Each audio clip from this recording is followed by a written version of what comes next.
Hi, Rob. Good to see you. This is our first podcast on Yellowstone, and we saw the first season. Um, and this is apparently, a cultural phenomenon. And we could just, we watched the first season. You didn't go past the first season, did you? No, I just finished the final season yesterday. The final episode of season 1, right? So we've both watched the first 9 episodes of the show. And so, Elena brought up maybe we could talk about the politics of it. I do think there's a politics there. But I also think that there is I love what you said. You said this is a profoundly unsophisticated show. Yeah, that was my impression. Yeah, mine too. So can you explain what you mean by that?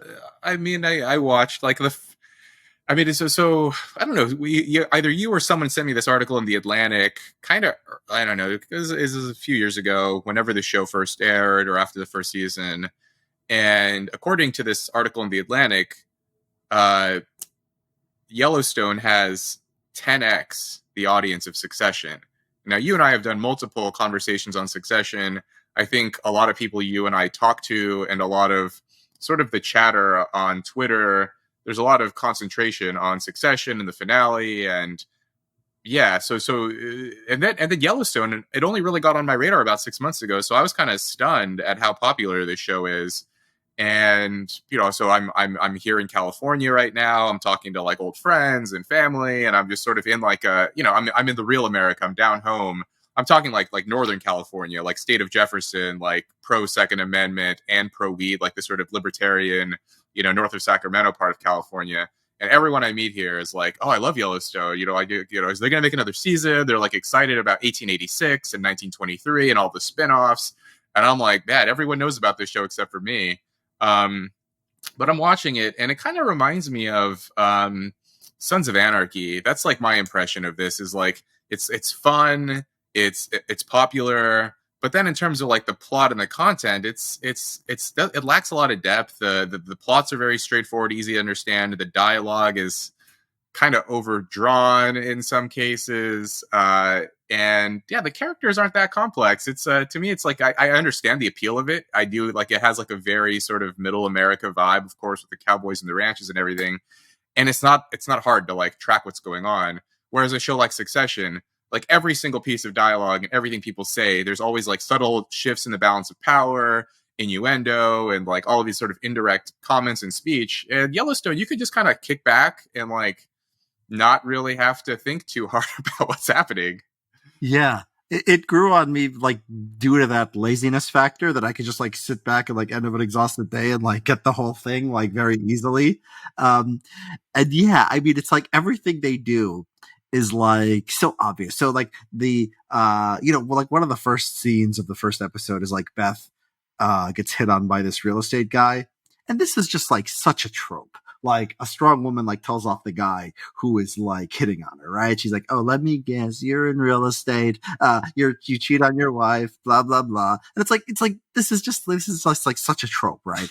And then it like everything like is there. It's like, oh, like the way everyone like deals with everyone else is just like, yes, they tell you exactly what they're thinking. So like when Beth, like her mom, like why is Beth screwed up? Okay, there's not a mystery here. Like you see the scene, her mom dies in front of her. She is like responsible for it. Then her mom says, "You did this." Like as she's dying. There's no ambiguity. And then later, you see the earlier flashback with her and her mom. And when she gets her period, her mom comes in and just tells her exactly what she's going to do. "Daughter, I'm going to have to be tough on you because you're going to have to be a star." He's like, oh, yeah. That's why she was so Men tough. Men are going to treat you like you're not tough, but I'm going to treat you like you're tough because you're going to be tough. And I'm like, all right. So I wonder what's going on in this scene. Yeah. And then like it just, and then it just like, another thing I love is it like fills up time with these just like random, like chance events, like within like the first like 3 or 4 episodes. Casey, like who I think is like the main character of the show next to John Dutton, he like has 2 freak accidents where he runs into some dangerous thing. So he's driving down the road and then a meth lab just happens to explode. I'm like, oh, was that an assassination? Right as he's driving by. He has to go put the guy out of his misery. Then like 2 episodes later, he's just driving and he just happens to come across this girl in the van right, with these two like psychopaths advertising. And this is just like what, like a week, like Montana. Yeah, You just know, a normal day it's in pretty. Bozeman, Montana. It's I like a mean, very the thing is, dangerous like, place. I can Oh, and then almost later, like, by the way, yeah, and then later when he's at the after his wife dumps him, he's at the gas station and he's like, and I'm like, I know someone's gonna come after him. Like I know, like he's a gonna be trying to, vagrant. someone's gonna come try. The Yeah, vagrant comes after him, like of with the course, knife right? too, right? He Yeah, pulls it's out the all knife and like holds that. it right on his throat, right? So that there's And then he no, just grabs so it off. you as a viewer are immediately on Casey's side, right? Like if he just beats the crap out of some like homeless vagrant for approaching him and asking for money, it's like, oh, you can't sympathize. But the guy like literally holds a knife to Casey's throat and then he beats him up, and it's like, yeah, guy got what he deserved, right? Like there's no, you don't have to think, there's no sort of moral complexity, there's no hangups from the viewer. It's like the, you know, even though Casey makes some questionable decisions and blah blah, like in those moments when he like inflicts violence on someone, it's like, oh yeah, this is, you know, this is the right thing. Um, yeah, I mean these things happen, right? Like they like meth labs do explode. There is like psychopaths who kidnap teenage girls. Like these ththings happen, but they don't happen to the same person in 3 days. And then he runs into the same Indians investigating each day, the same two And Indians so show up.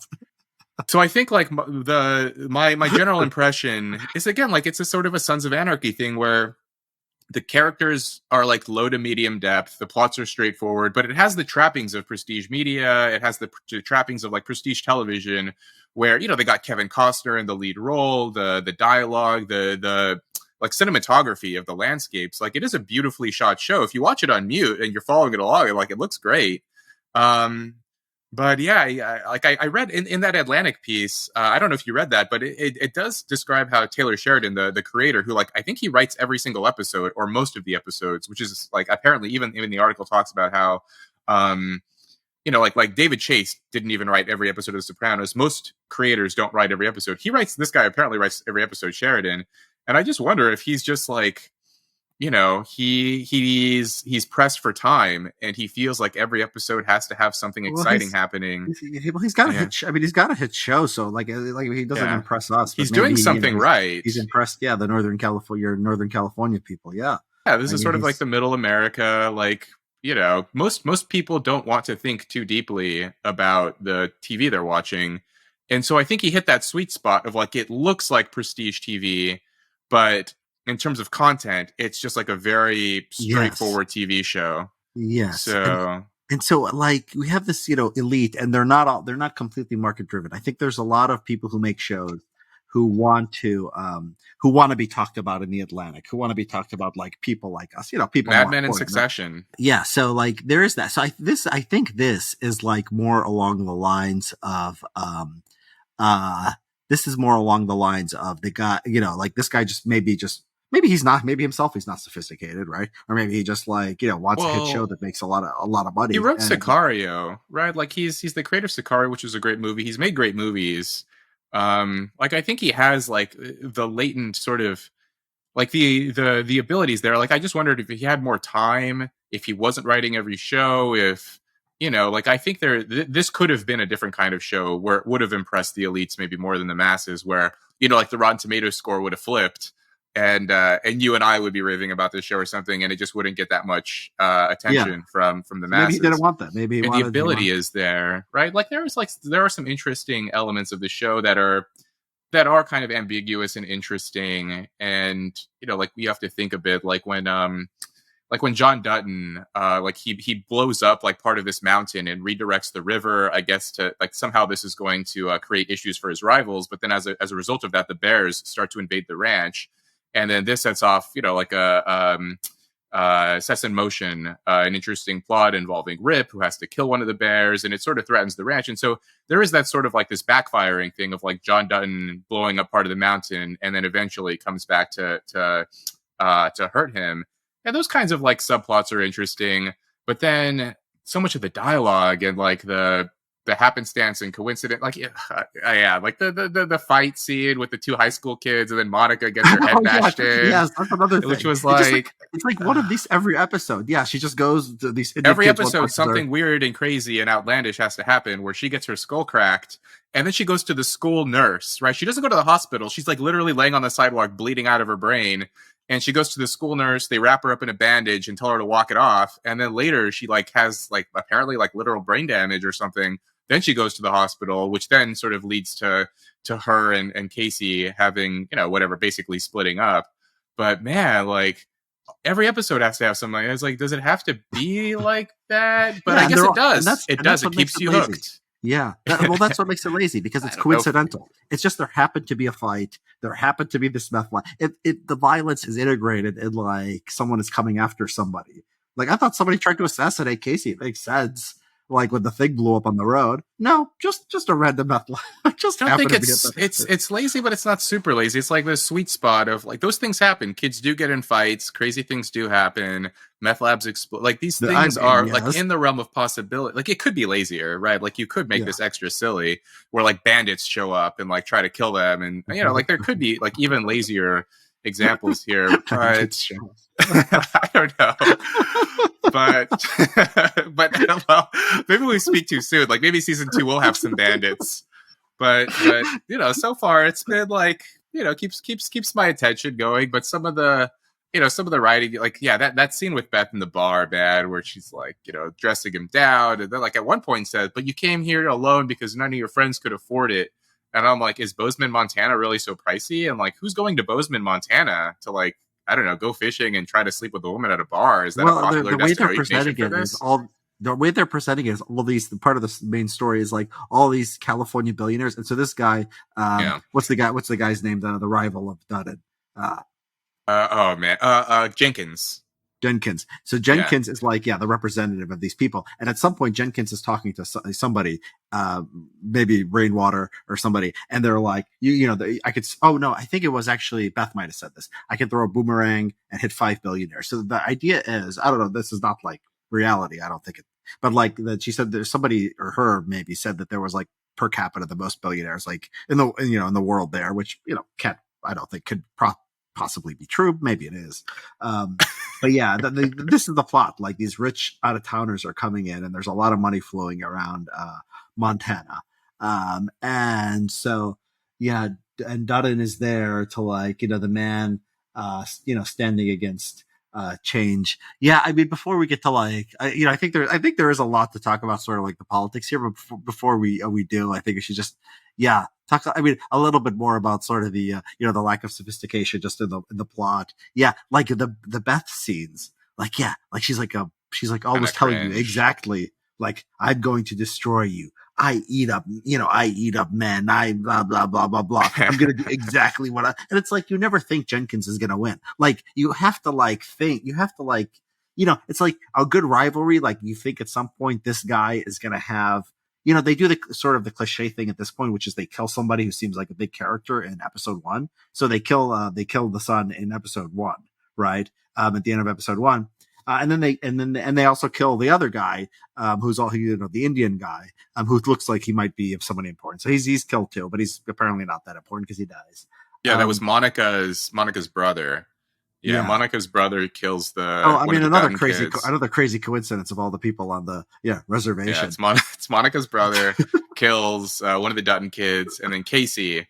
Right. And Casey's kind of, whatever. I guess like this is supposed to be interesting where he's married to Monica. So his loyalties are divided throughout season 1, where he's sort of like on the side of the Indians, but, he lives on the res with Monica. But then, he has the blood ties to his father. And in this case, he does side with his own family, his blood family, and shoots Monica's brother for killing his brother. So, and then, he carries this secret with him all the way up until, near the end of the season 1, and tells Monica. And so this creates a little rift between them. And so, like, fine. The show is like, it's just very on the nose. You can track everything going on. You can track every character's motivation in every scene, every angle, every interaction.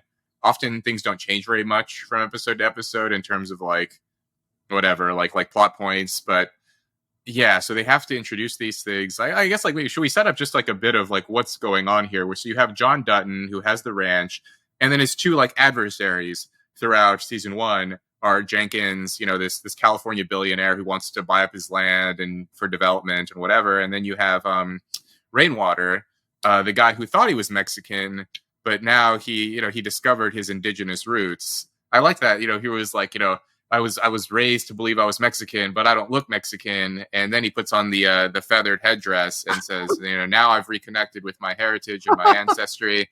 And I'm like, well, does he not look Mexican? Like, do I Mexicans mean, look so What are different? Mexicans? What are Maybe we need Mexicans? to I mean, get like Razib on here to like tell us would do mestizos look so different from indigenous yeah, it like doesn't North look that Americans? very different. Yeah, from a lot of Like if people he I told see me him. his name, if he was Mexican, like would anyone like, oh no, you're No, not Mexican, they wouldn't. he The yeah, looks, but Jenkins yeah. isn't trying to buy Dunn's land. Jenkins is trying to buy trying to build something around. Right, he's trying to develop around. Yeah. Dunn's trying not to sell anything. Right. He doesn't want to sell, and then Rainwater basically is like that land isn't yours. Like this is our He's the when ancestral Rainwater is the homeland. Indian reservation, like the head of the Yeah. Indian reservation nearby. Yeah. Head of the Indian reservation, and I guess he like owns and operates casinos, and he's like, we're gonna buy the land back with their own money, like tricking these white people into gambling addiction so that he can profit off of them, and then somehow purchase the Dutton Ranch.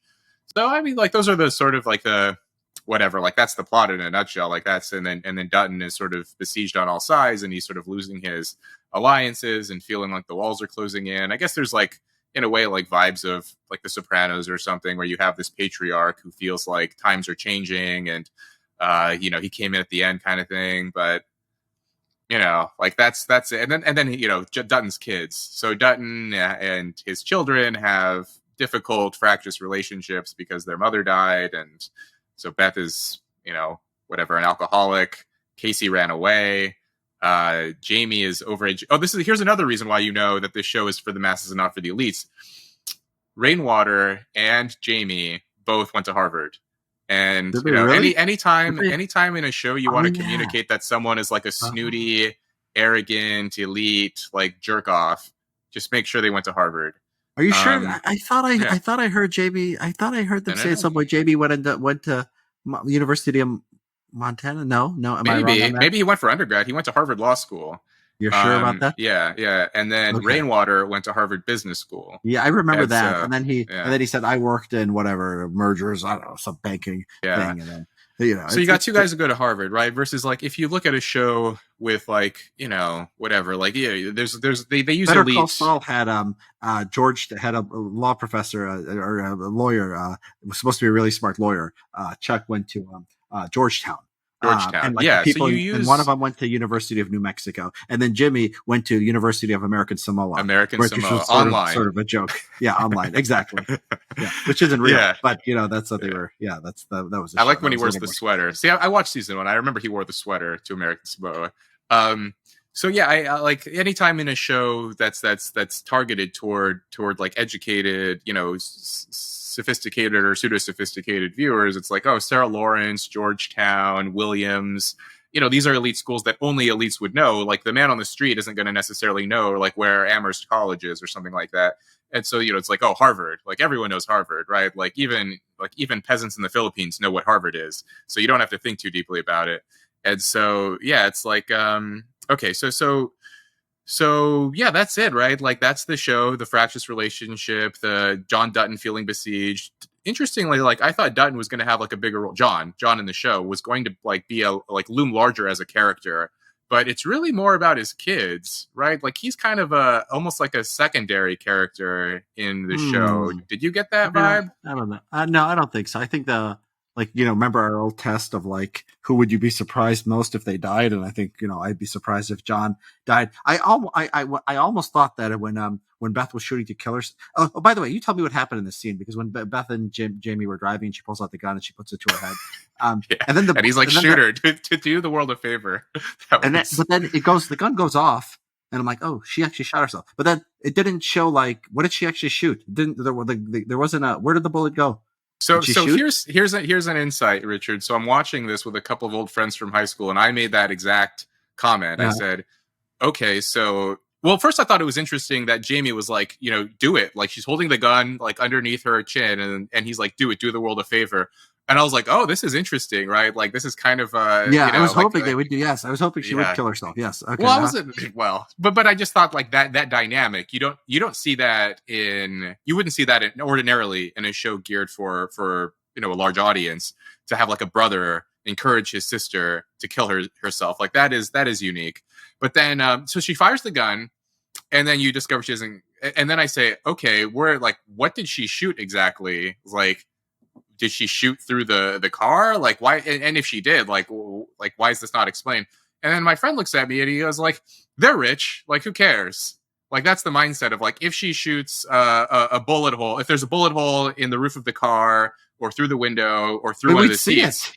We'd see it. Right. Right. Well, but it's like, who cares, right? Like they're rich, so it doesn't matter. Like, you know, if you shoot a gun at a car and you're rich, you could just like get it fixed. You don't have to think about it, right? Like Even if that's that's kind of. true, even if that's the bullet have to go I feel somewhere, like there has jerk to be like for- fragments of like whatever she shot, right? She shot the window or she shot the roof. There should be It fragments. doesn't There was matter. nothing. Like you don't like it's a non-issue because like, you know, wherever the bullet went, it's immaterial to the plot or to the relationship. And like normal people, if you shoot a gun in their car, they'll be pissed because, you know, you damaged the car. But if you're rich, it doesn't matter. I'm like, okay, like there's a logic to that. You don't have to, yeah, you don't have to think about it. And Jamie's not going to be upset. Like real rich people would be upset, right? Like a real person, like regardless of how much money you have, you're like, why did you shoot in my car, you idiot? But that's a completely different issue. You're saying like, why are they not upset? That's not the question, right? That's another question. But why is there no physical evidence? Well, I guess there would be, but well, yes. Okay, so okay, if you shoot like if you're a millionaire, whatever, you're ultra wealthy, someone shoots a gun in your car, like a normal person would look around and be like, where did that bullet go? Like, okay, what so happened? the bullet just lodged. It just lodged. Yeah. It didn't break anything. It didn't hit any glass. Yeah. It didn't cause any fragments. It didn't bounce off anything. It just, I don't know. I've never fired. Or I guess like, you know, if you really want to get deep into it, and it's probably not this deep, but I guess it could be, is that like Beth has been such an unstable wild card, and like there's been so much like violence and trauma and chaos in their lives that like a gun going off in the car is like, that's just like another day in the life of the Dutton family. No, but you're there's no reacting. You're going back to their reaction to it, which I'm saying there should be some physical evidence that it's somewhere. Like, why would there be physical evidence though? Like the only reason the show would track the evidence is if one of the characters looked at where it went, right? You see the car. What did you see? Wouldn't it be it would bounce off. I mean, it would bounce off. Well, the camera's not going to like linger around where the bullet hole is, right? It's going to be like Jamie turning around and being like, what the hell? And like looking to see like, where did the bullet go? So you take the perspective of the character. Yeah. Okay. I guess you could shoot a gun into like a leather seat and I guess it would just sit there. And would it smoke? Would smoke come out of it? Would smoke of the gun? Like, yeah, there could be like, gunpowder residue or something. Sure. But you know, I just think it's like, no. Yeah. The reaction, whether there's a bullet hole or not, it's just like, it could be that it doesn't matter because guns go off all the time on the ranch and like, who cares? All right. We've thought about, I think we've thought about the scene enough. No, this has but I like that. I like that sort of class insight. Are you going to, like, before we go on, are you going to continue watching? Because when I first started the first few episodes, I was like, no, and now I'm a little bit more invested. I am. I want to see what happens. You know, I liked the. I mean, it's so silly, right? Like the end with with the stripper and living in the bunkhouse, the Jimmy character. Yeah, I'm like, there's a charm to this show, and I get it. Like I get why people like it, and I like it. Like even though we're sort of issuing our critiques and everything, like I think it is like it's well done in a way, and it's fun and it's entertaining, and I'm kind of like I don't know if I want to say I'm like invested in any of the characters. Like if any of them died or something, I wouldn't be like, oh, this is awful. Like I was devastated when Logan Roy died. But like when any of these, like if John Dutton died or whatever, like you say, he's probably not going to die. He would be the one I'd be the most surprised by. There was one scene where I like laughed out loud, which wasn't supposed to be a funny scene, which was when Jamie and John had their big fight, and I just knew for like the dynamics of the show, even though Jamie is like 40 years younger and in like better shape, and like John has cancer, I know the show can't show Jamie being tougher than John. Right. So they show John like beating him up. Like I just laugh because like it's so obvious. Like John has to beat up Jamie for the plot, even though it's not very realistic. I think it's so the cancer thing. That does introduce complications, but like if John is like if he's actually active on the ranch, like you can retain physical strength well into your old. Like I have uncles who are loggers. who are now in their 70s, and like Jamie I looks could pretty good. probably beat them in a fight, but Okay. it wouldn't be like easy.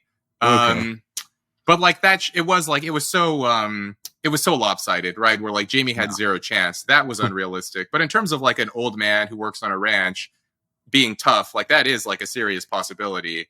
But it could also just be that Jamie, like I'd have to rewatch that scene. Like how much of an effort did Jamie put in I think he to was like, real. I mean, he had to be. They had to hold him back. I mean, they had to like Rip had to like take him away. I mean, he was seemed like he was going full on. yeah. So that's interesting. I mean, one thing that was shocking when Jamie and Beth had their throwdown in one of the stables, and yeah, Beth was like belittling him and slapping him, and then Jamie just punches her and she collapses to the ground. Like that was actually a realistic scene of like Okay, what yeah, I happens. think we should. Yes, so I want to. Yeah, I want to. Yeah, I do want to talk about the politics of this. I just want to say that this came to my attention, and I think this might have came to your attention. We might have been talking about it at the same time. It was because there was this. We come very late to this conversation where these conservatives like Matt Walsh with like big audiences are like, you Republicans, you conservatives, you love this show Yellowstone. Okay, I'm learning. Like, oh, there's conservatives who love Yellowstone, and now there's an inter-conservative dispute over whether they should like the show. And I started seeing these clips that were just like super woke, and like we Yeah. didn't see these clips. We didn't get them in the first season. Now I think there is a pattern where shows rope you in and then become woke later. So I wasn't expecting the first season. So Game of Thrones was like this.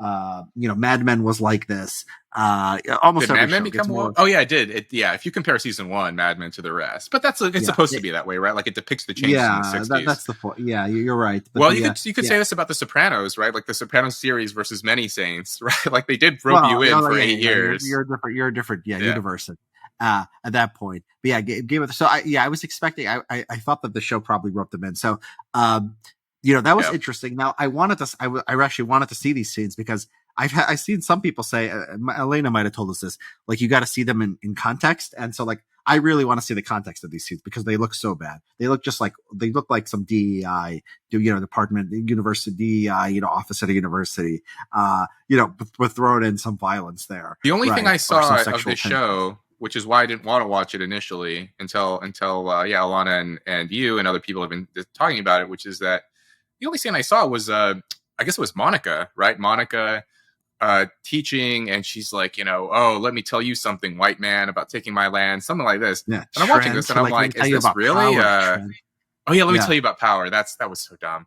And I'm like, this is Yellowstone, and like I got like, okay, if it's this popular and it's about cowboys, but they have this scene, like it's probably not representative. But the fact that was even in the show just turned me off No, completely. there was an even funnier one. There was this other clip that was even funnier. It was like some car dealer, like some black guy comes in, and the some other guy comes in to the car dealer, and the white guy who comes in with the black guy is yelling at the car dealer, you thought he was a black man, you thought he couldn't afford this car, but he actually can afford this car, blah blah blah. And like, I don't know, he like beats up the car dealer or something, and it's like I a don't know. civil right, it's either like a civil rights thing or it's like an extortion. I don't know exactly what's going on, but it's like they're yelling at the car dealer and like punishing him and beating him I up wonder for if stereotyping a black man. So I might be this, reading too deeply into this, but I wonder if Sheridan, the creator, if he like at least like I read a little bit about like critic reactions to the season one, and they were kind of like mixed to positive, I would say, which was kind of my reaction to it. But I wonder if like he introduced these elements of like wokeness or like introducing like modern political trendy topics that the chattering class would like in order to sort of win them over, right? Like season one was a little too red state, a little too down home. And so now you got to introduce a little bit of like, yeah, grievances and racial but politics yeah, to but I win don't over think, the but critics. maybe, yeah. The critics though, they want sophistication. They don't just want wokeness. I mean, maybe they want some wokeness, but yeah, they tend to like, the shows me and you like. They tend to like the more sophisticated stuff, not the DEI uh, videos. I mean, some critics probably But just I think dislike it's kind of like a shortcut to it. yeah. I mean, I'm like this is like maybe bad mind reading, but I wonder if it was just like a shortcut in an attempt to like win a bit more favor from So the critical side. so we did get okay, so like let's talk about the politics. So there are a few things that I think like red staters really will like here, right?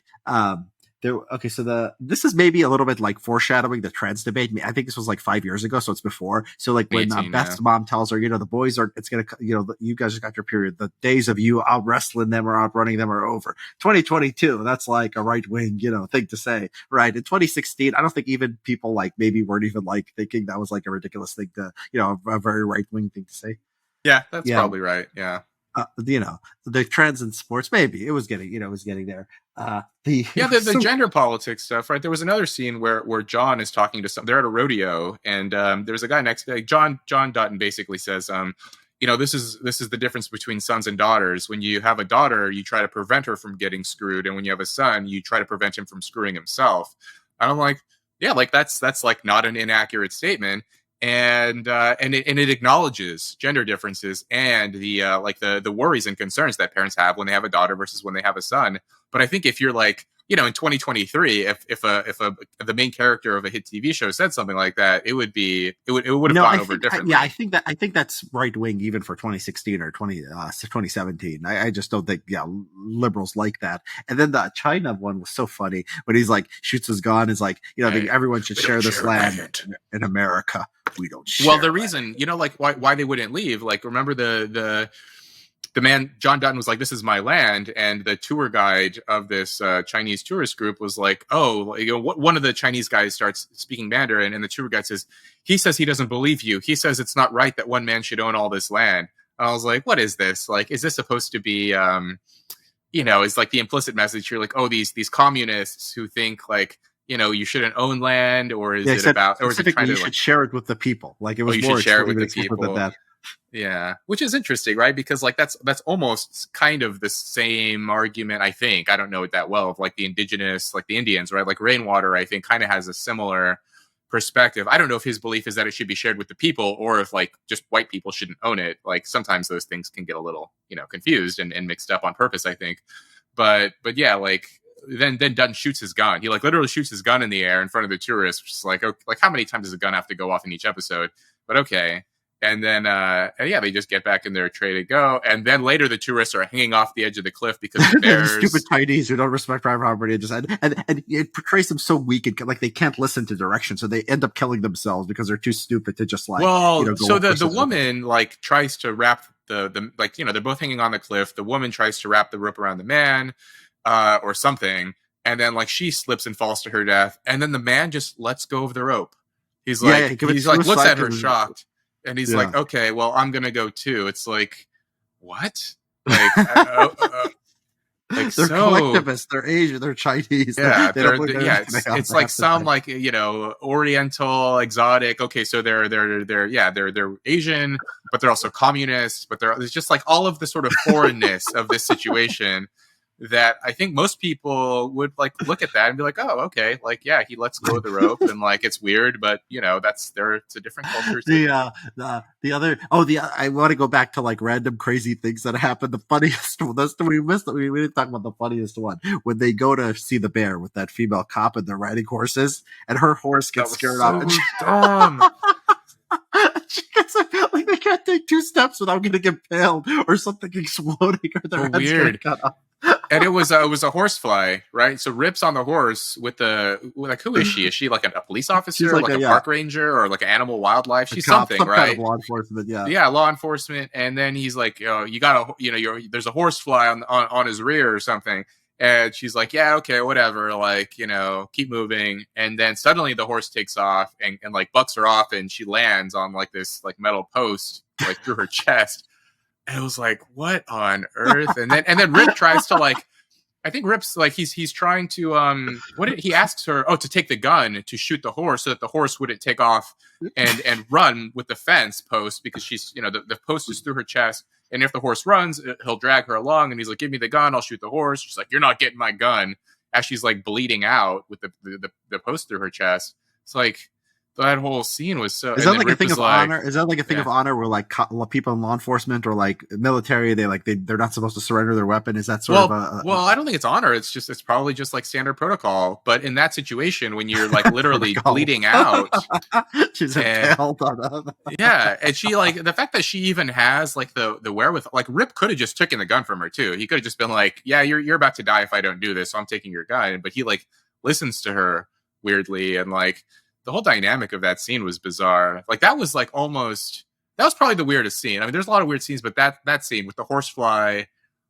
yeah, and it was a woman too, which made it more interesting, I guess. Like, yeah, the gender dynamics are the most interesting in some ways of this show because it's kind of an honest portrayal. It's like at least it's I can see that like it's honest about differences Yeah, between men and women. yeah. This is why. So yeah, this is why the red states were. Yeah, you're right. The Beth hitting Beth, and then John threatens him and says, next time, I think next time you hit your sister, I'll pin you to a wall. Okay, he has these double standards, and that's all portrayed as fine.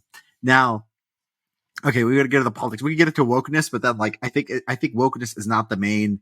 At least season one, and maybe wokeness is going to become more of a thing soon. So like I do think like I was just like, come on, at the end when they have that stripper and like they have these cowboys, they're all living together, and like yeah, you have to have a glass shattering right woman come in, right? So of course they bring the woman in. And she, is like, treat her like everyone else. It's like, let's get this over with. Takes off all her clothes. If I see one of you playing with your root vegetable, what she call it, your root vegetable or something, beating like, your root, like being your root, I'll cut it off. Like, oh, woman, emasculating men. She's not gonna take any gruff. She says, I'm gonna fight them off. She tells her, this is yeah. And so like, I I don't think we're think getting the most. I think you and I had a different reading of that scene or subplot, which is like those kinds of like tropes of like a woman entering a male space, but she's hot, but she's tough. And like that trope has existed like I think at least since the 90s. Like I remember growing up and watching shows like this I think of like some like hot chick playing yeah. on the football team with the boys, and like at first they're confused, but then she turns out to be just as good as them. Like yeah, I just I guess like because it's the current time, the current year, or whatever, we are like whatever. It seems to be commentary on gender issues and trans and whatever. But I kind of read it as like almost like I almost viewed it as like a throwback to an earlier time of just like she's obviously hot, and so there's like weird chemistry and sexual tension, and then Casey, right? Like Casey just split with Monica, and he moves back into the bunkhouse, and they lock eyes, and she's like, in case there's any ambiguity or anyone might get confused, she's like staring at him, and he's staring, and they're like looking at each other as he's walking, just in case anyone might have been confused as to what's happening. And so clearly there's probably going to be some like development there between them. And like to me, it was just like I don't know. It's like yeah, it makes it fun. It's funny. I think to a lot of people they find this funny of like, oh, there's this hot girl living with these cowboys. Okay, what's going to happen? It's still, I mean, it's still woke. It's still a woman coming in. Like, it can be read either way. Women are not going to be comfortable. Like, okay, not a lot of women are going to want to do this. You go to the like, they're not going to be like good at it. I mean, it's clearly like it's like this little stripper, not this like crop-haired lesbian, like this crop-haired beefy lesbian who you'd expect maybe to be good at this. So yeah, it's woke, but the fact that it introduces beefy lesbian. And then and so yeah, I don't know, but we'll get the real woke stuff. It seems like it's coming. Yeah, you're right. Well, it'll be interesting to track it, right? It'll be interesting to see if there's a shift from like 2020, like that was like when that was when things accelerated. So in 2020, is that like when the black guy gets pulled over and when Monica starts talking about Indians and power? Like, is that when the tide? Like, I wonder if 2018, 2019, and 2020, like those seasons are kind of like normal, and then the weird politics sort of accelerates. So yeah, now that we're on the politics, let me tell you. So my interpretation of the politics of this first season, it's like it's similar to the show in it being profoundly unsophisticated.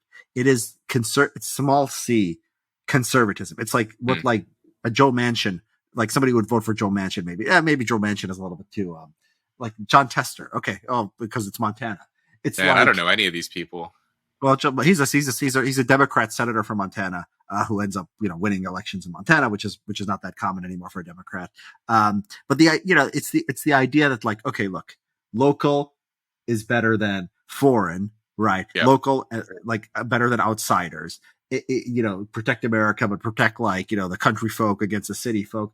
But like not xenophobic and like racist or anyway, because the black people are just around, but nobody treats them any differently, right? Like they're just they're just like anyone else, just darker pigmentation, but like against outsiders and like rich people and like big corporations. And then like the first season maybe it'll go on, but like sort of a moderate position on the culture war. Yes, gay people exist. Okay, you have this lesbian couple, this New Yorker, Asian New Yorker Seattle. writer, They're from Seattle Seattle. Seattle Seattle lesbians coming in. lesbians.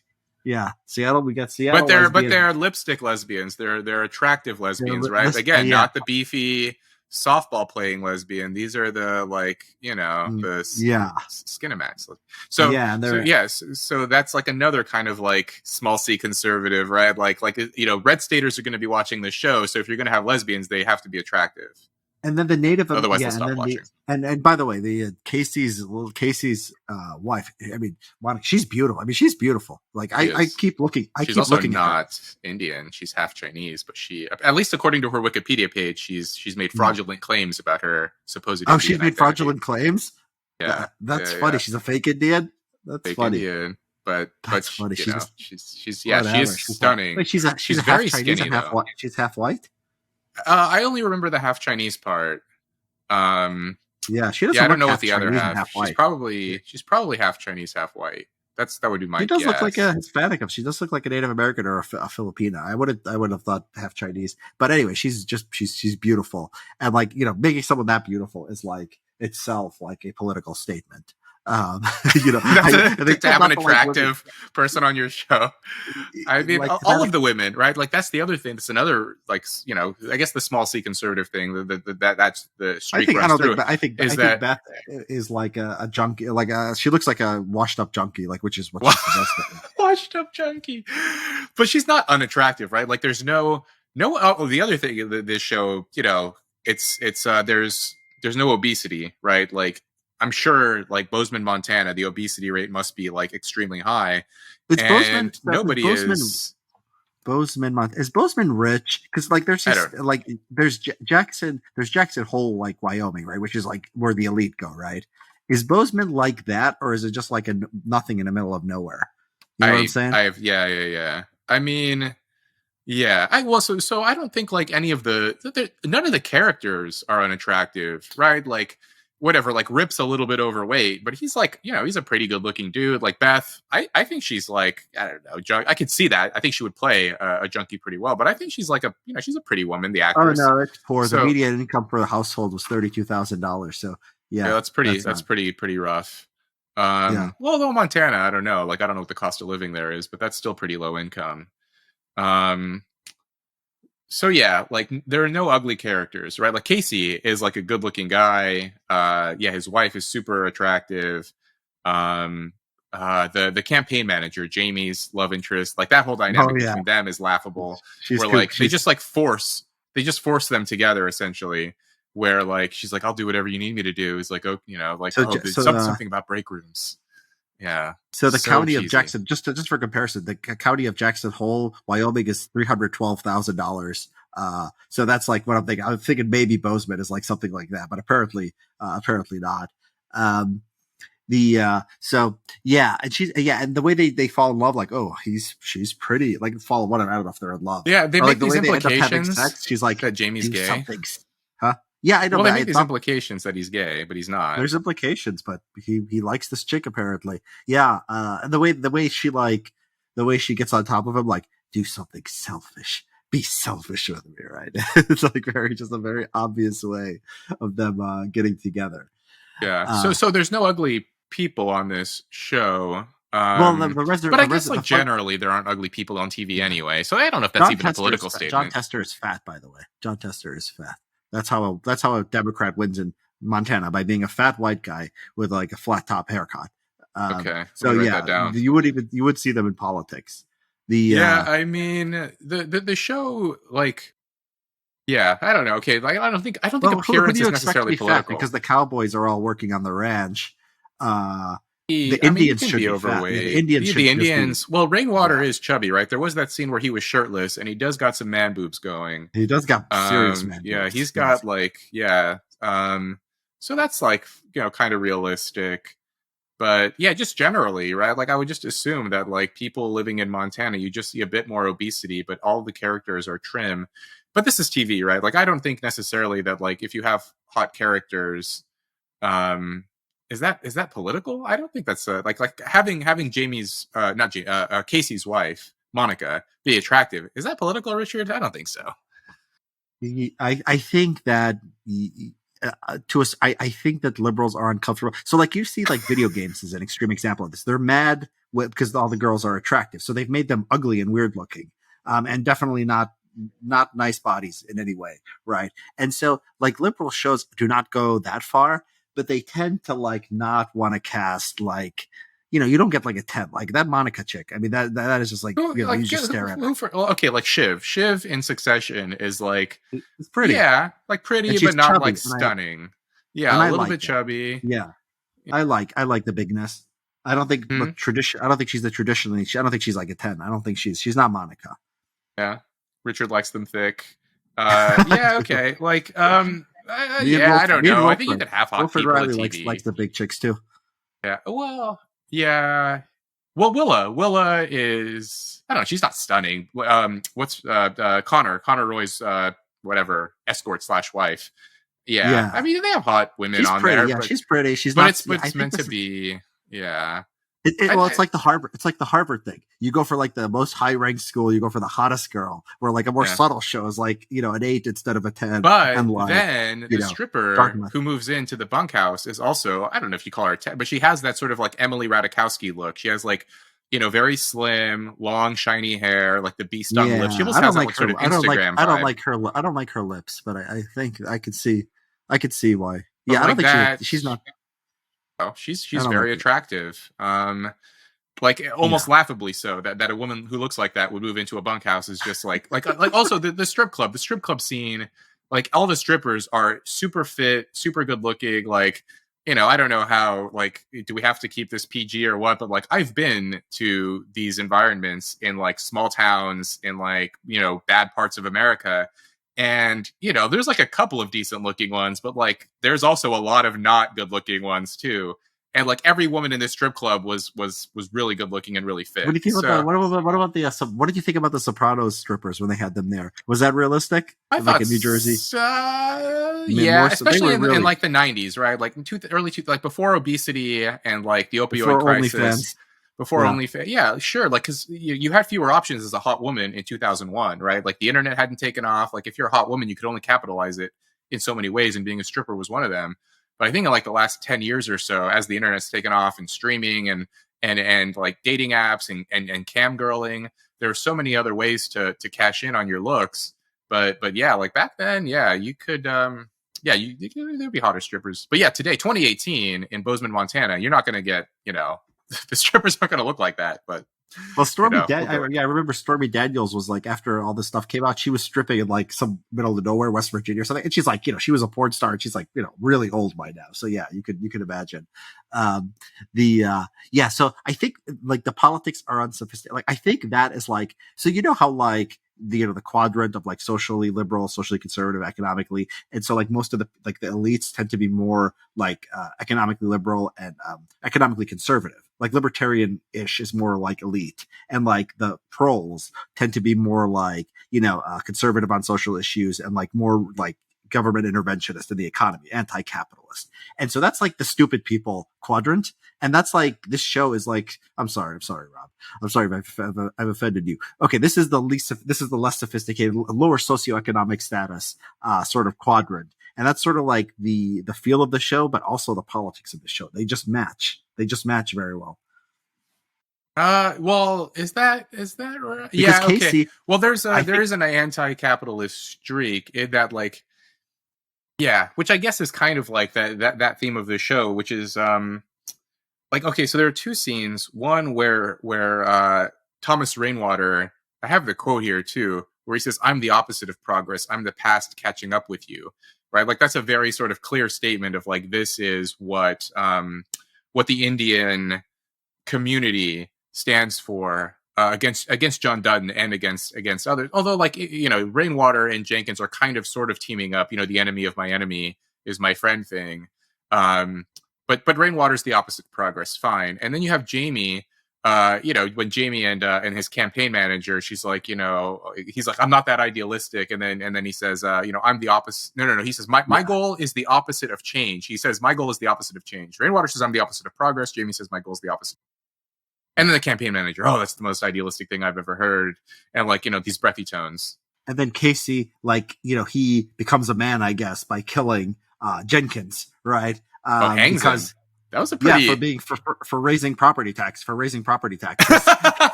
which is It's like a like, very sort of like Russian Revolution, like Bolshevik move, right? Of like hanging the capitalist.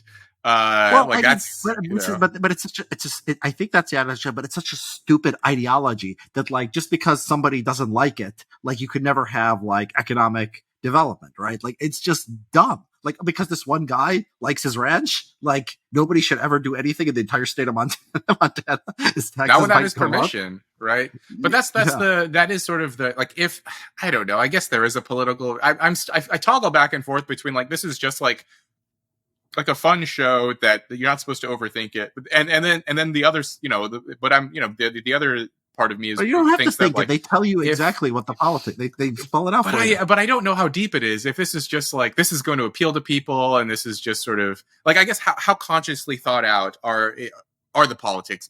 Are the politics just sort of implicit? You write the show that appeals to people, and the politics sort of organically arise, or is it like the Sheridan think like I have a point of view that I want to communicate in this show, and here are the politics that will be explicitly sort of shown. And I guess those two statements are the ones that stand out to me that like this would be evidence that this is an overtly political show because you have like Dutton, who is like like the ranch. It does sort of represent this sort of conservative past of like ranching and cowboys and living off the land. There is that sort of like old school Americana spirit, and then Rainwater wants to rewind time even further back to an even more sort of earlier conservative era of like before white people showed up, like back when this land was like whatever, like literally living off the land with like no technology or anything. And then you have the capitalist Jenkins, who's like, I guess the show No, does portray Jenkins. Rainwater doesn't want to get rid of technology. I mean, he seems No, he he likes doesn't want to it. get rid of technology. I'm just saying that like he represents this old school past, right? Like he thinks like he whatever, like I'm the opposite of progress. I'm the past catching up with you. Like he's just he's representing this older time. But then he's also this. I guess in this case there are some sort of complexities in the show that like Rainwater is clearly self-interested too. It's like he says it's for his people, but he's also kind of a reptilian strategic thinker in that like he's like I thought I was Mexican, but as soon as I found out I was indigenous, puts on the headdress and he's like I'm all in on being an Indian because like that's where the power is. The fact that he went to Harvard too, like dude, you could get like if you're a native and you apply to an Ivy League school, like it's I know that you've probably seen these data points too about like like the SAT bump for being a different ethnicity than like Asian and white. I haven't seen anything on natives, but it wouldn't surprise me if that was like the bonus was at least as high as some other like non-white ethnicities, probably higher. So like is Rainwater? Yeah. So anyway, like that's what I like. And then Jenkins represents this evil future, the evil sort of cold-blooded capitalist who doesn't care about people or the land. Yeah, I mean, I don't agree with you that like I don't agree with you like politics has to be like sophisticated in any way. Well, the other thing is the EPA thing. This is funny. This is the part of it not being sophisticated. Like they thwart them through environmental law, and YIMBYs complain about this stuff. YIMBYs say like you always have to put out an environmental report every time you want to do something, but that's what they're actually using against Dud. So it's like it's pro YIMBY. It's like against these like not in my backyard types of environmental laws. So it's like almost like a neoliberal thing, but at the same time like anti-capitalist, like we said before. That's I think part of like not being sophisticated. Like it doesn't even realize that like these things are sort of contradictory. But if we wanted to give the show more credit, maybe it could say like we could think of something more complex going on here. But I don't think anything more complex is actually going on there. Yeah, and Dutton is a rich guy, right? Like they're rich, they live on this land. Like Dutton is supposed to be a millionaire, but then he wears the cowboy hat and he has the trappings of an ordinary guy. So I think like the political perspective. I just think like most people watch this show and like it's Kevin Costner, so you're naturally going to side with him. He's the protagonist, so you're naturally going to side with him. He wears a cowboy hat and he wears a lot of denim and he rides horses. So it's not like I agree with his politics. It's just like I like this guy because he kind of like he's like a regular dude. And he's kind of a like when he's talking, what is he? He's at like a dinner and he's delivering this speech and he says, ranching is the only like business where you try to break even, which is like such a like it's obviously a lie because why is he rich? Like, where did his money come from then if he's just breaking even? And so, Children. like, Yeah, how all does of he these, pay like, everything? sort Yeah. of rich guys who are sort of strategically portraying themselves in a certain way in order to advance their own self-interests. And so that's kind of an interesting element of this. Like, Rainwater does this too, about, like, supposedly he's in it for the indigenous community, but clearly he's also in it for himself. And he's exploiting his own identity to advance his interests. Dutton is pretending to be, like, a poor ranch guy, I guess, even though he's not. And, like, you know, he has these kind of spoiled kids who are more honest in a way. Like, I think Jamie, he's supposed to be this sort of, like, soft lawyer, and I guess he kind of betrayed John. So that was a sort of a reversal, right? Where in the beginning, Jamie and John are pretty close. He's like the family lawyer, and Casey is the wayward son. He's the prodigal son who goes off and marries this Indian woman and lives on a reservation. And then the end of this season, it's the reverse, where Casey comes back to the ranch and Jamie is estranged, right? They kick him off, they cut him off from the credit cards and tell him to give his truck back and everything. And so that was like an interesting reversal. I also found it interesting that the only child who had, like, the only Dutton kid who has, like, a bloodline connection to John and the Dutton family is Casey. He's the only one who has a kid, which is kind of realistic, right? Like, you have these millennial kids, John's kids, and only one of them has one child, and that's it. Yeah. And his wife is a non-white woman, which is also kind of like, you know, I think it's on the nose for, like, you know, a Republican guy who, you know, has a non-white wife. Like, that happens a lot. So, you know, Yeah, he wanted her that's, to like, get an sort of true to abortion. life. You see that? Oh, it's pro-life propaganda too, because he kicked him out because he wanted her to get an abortion. But now the kid is there and he, like, loves the grandson. So you could see, like, the pro-life, like, he would have, you know, killed his grandson and he wouldn't be there. John wanted Monica to get an abortion. Yeah, and remember and now that he has the kid. And he saves him, right? Remember, the kid falls in the river. Another kid. He just falls in a river. Of course, every they can't take 2 steps without something, you know, going horribly wrong. Yeah, he saves him even though, I mean, that was, but he loves him, right? Like, and he's always, like, trying to feed him too. That's the other, like, that kid should be fat, and more fat people should be on this show. Like, every time, or at least in the early episodes, anytime you see an interaction with John and his grandson, John's like, you know, you want a cookie? Get me a cookie. You know, like, oh, that's my cookie. You can have a cookie. And then it's like, oh, we have some donuts on the table. And then, you know, John's lining up these, like, super thick, like, and these weren't like normal donuts. These were like, you know, these were like the sort of, you know, massive kind of like home style donuts. And he's like, pick the biggest one. And so he's always feeding this kid sweets and snacks. And the kid is like a normal size. There's a lot of fat kids now. And this kid's not fat. Like, it would make more sense if he was chubby. Well, the Indian reservation thing is very interesting here. So the way it portrays the Indian reservation is like a sort of a noble people carrying on their own traditions. My impression of the Indian reservation, it's like it's a very adverse selection problem where, like, everyone who could make it in American society left a long time ago, and that's why the Indian reservation is just, like, in such terrible shape. And so you have fat people, you have poverty. They show a little bit about this, you know, when there's all that graffiti on the wall in one of the last episodes when Rainwater's in the back of the car. But yeah, it's, you know, the portrayal is like sort of like the Americans, you know, again, not being a very sophisticated show, the American school book idea of the reservation. Oh, they're Indians. It's not, you know, like, and like they actually look like Indians. If you look at, like, the tribal, like, leaders, like, they look like white people. They're like people who just have, like, 164, you know, and they own all these casinos. Elizabeth like, Warren. Indianism is such a, like, Indians in America is such a scam. Like, the entire thing is a scam, but these are actual Indians. It's an ideology. Native Americanism. It's all fake, and, like, this portrays it as something real, which is, you know, which is interesting too. Yeah, well, isn't that kind of like a pattern that you notice with people who claim to speak on behalf of an entire community? They are often, like, their association with them is tenuous, right? Like, people who claim to speak on behalf of this or that community, they're often only, like, half or a quarter Hispanic or Black or Indian or whatever, or, like, 1/64th. Like, they're linked to it is very tenuous, and they look the least like the people that they claim to represent, and yet they're, you know, they're the spokesman or spokesperson. Okay, I'm looking up the head of the Cherokee Nation. Okay, I have to fact check myself. They do look like Indians. Okay, the head of the Cherokee Nation. Let's see the Navajo. Maybe I'm just being. Wait, what are they? What is Rainwater? Is he Navajo? What are they supposed to be? The president of the Navajo Nation. Okay, they do look like Indians. The Navajo Nation president does look like. So maybe Indianism is not as big of a scam as I thought. Yeah, Rainwater looks like. which reservations? Montana reservations. Let's see. Well, I think And they all have yeah. Go ahead. they all What is have he? name. Yeah, they do have all have names like that, like Tom Rainwater, like Milton Blue Horse was a head of a Navajo. Let me see.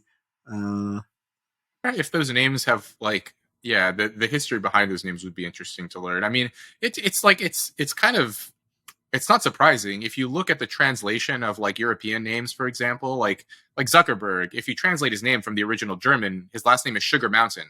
So it's not like weird to have a last name Blue Horse, but it just sounds weird in English. But it would be interesting to like sort of trace that history, because presumably in their like original language, it would have been something else. But why did they yeah. translate it into English? So yeah. There's about 1 million people who live on reservations in the U.S. Uh, Montana Indians. Let me see what. Is this. Is this supposed to be a real reservation? So let's see. There's. Let's say reservations My by suspicion Bozeman. is that it wouldn't be real because you could potentially risk offending the actual community. Yeah, yeah, and that's why they never mention. They never. It's weird. They never mention which tribe they They are. don't want to risk like, unfairly or inaccurately representing whatever the Cherokee or something that could create problems. But I think like the show, I guess, does have that. Well, I guess it depends what you mean by conservative, because like I saw this interview with Sheridan where he said like, oh, people are calling this a red state show, but look at the way it. I have the quote here. It's something like, people refer to this as the conservative show or the red state Game of Thrones. And this is Sheridan. Sheridan says, really, the show's talking about the displacement of Native Americans and the way that the Native American women were treated, and about corporate greed and the gentrification of the West and land grabbing. That's a red state show, like basically challenging Yeah, the well, it's what I said. and It's the dumb. It's a yeah. dumb populism. Exactly. But I think like, if because there is a conservative perspective to the fact that like, oh, this land does belong to the original people who settled it, like not the Europeans, but like the people who settled it thousands of years ago. And so that is kind of a conservative perspective that like there's a conservative argument that like actually the land does belong to them and it doesn't belong to whoever. So like either way, like I think the natives are what the Indians are portrayed sympathetically.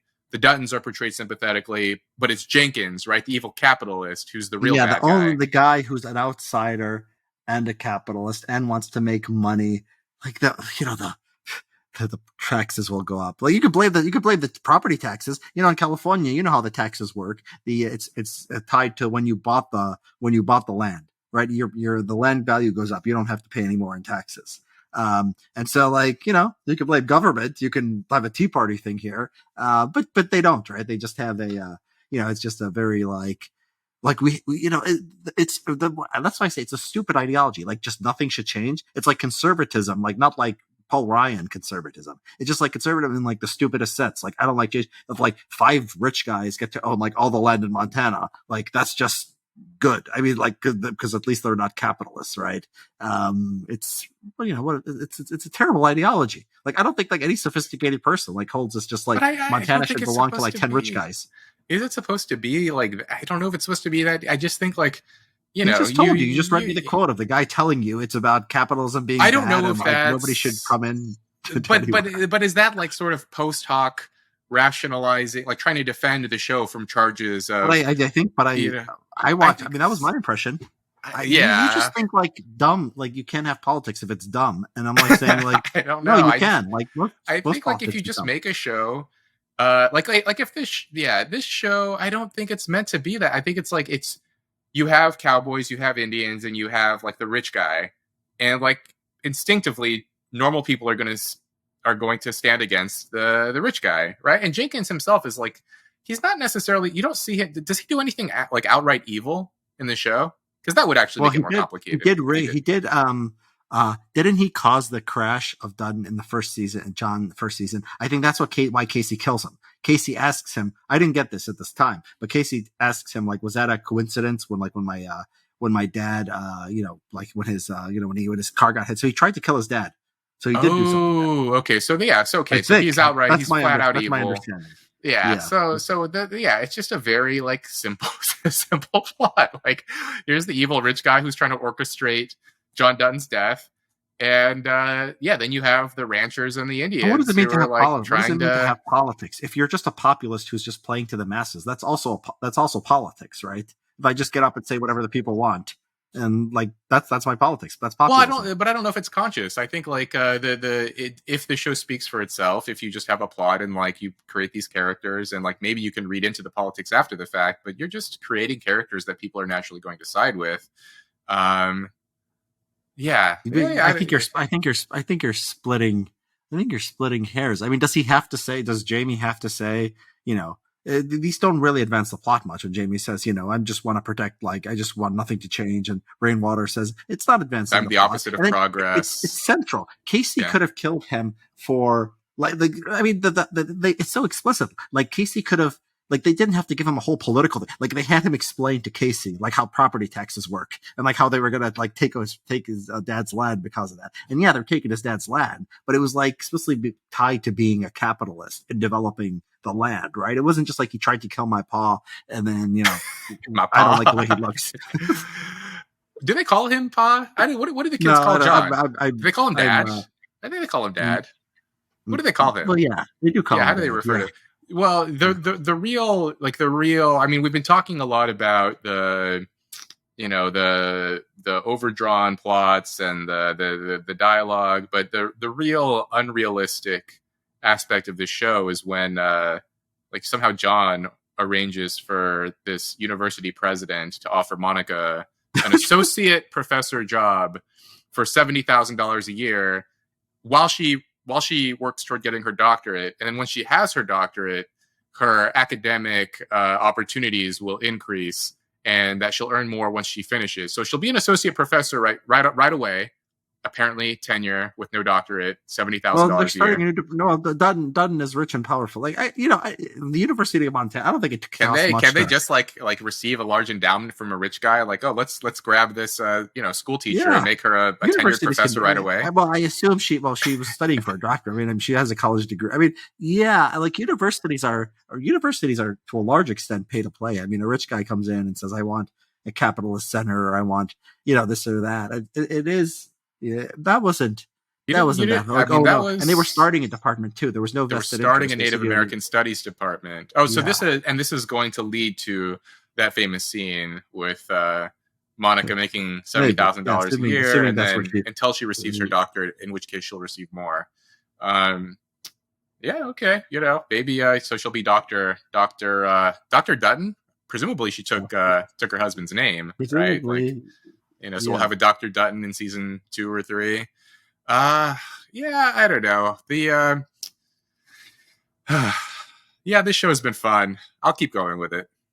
yeah, I will too. Okay, and hopefully we'll do another one of these. All right, Sure. Rob. Until next time.